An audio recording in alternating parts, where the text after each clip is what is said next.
بسم اللہ الرحمن الرحیم۔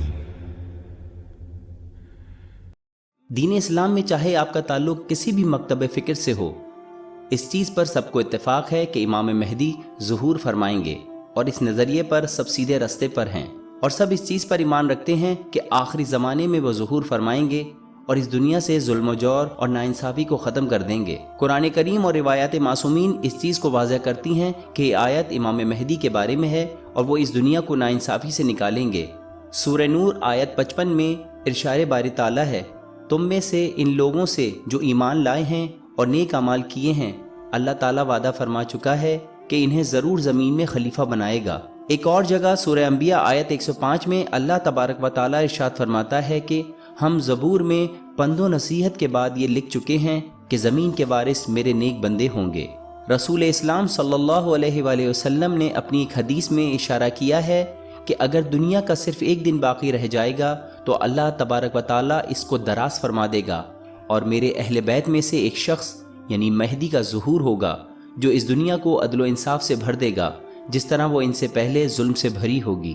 اس میں کوئی دو رائے نہیں کہ امام مہدی نے آنا ہے۔ فرق یہاں پر یہ آتا ہے کہ ہمارے مکتب تشیع کا عقیدہ یہ ہے کہ امام مہدی علیہ السلام پیدا ہو چکے ہیں اور اس وقت پردہ غیبت میں ہیں، جبکہ دوسری طرف یہ مانا جاتا ہے کہ وہ ابھی پیدا نہیں ہوئے۔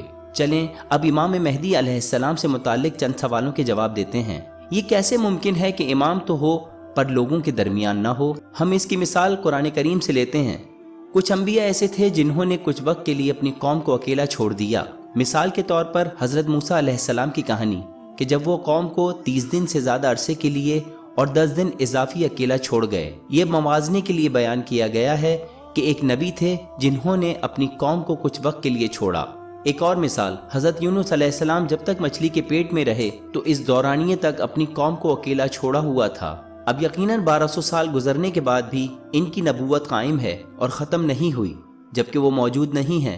اس طرح امام علیہ السلام کے لیے بھی یہی نظریہ ہے۔ صرف اس وجہ سے کہ ہم دور غیبت میں امام علیہ السلام کے ہونے کا فائدہ سے آگاہ نہیں ہیں کہ یہ مطلب نہیں کہ غیبت کا کوئی فائدہ نہیں۔ جب ہم حضرت خضر علیہ السلام اور حضرت موسیٰ علیہ السلام کی کہانی پر نظر ڈالتے ہیں تو ہم یہ دیکھتے ہیں کہ حضرت خضر علیہ السلام نے کچھ کام کیے، انہوں نے کشتی میں سوراخ کیا، انہوں نے دیوار بنائی اور دوسرے کام۔ اس کے باوجود انہوں نے لوگوں کو فائدہ پہنچایا۔ اگر لوگوں کو اس فائدے کا پتہ ہوتا تو شاید لوگ انہیں یہ کرنے سے روکتے۔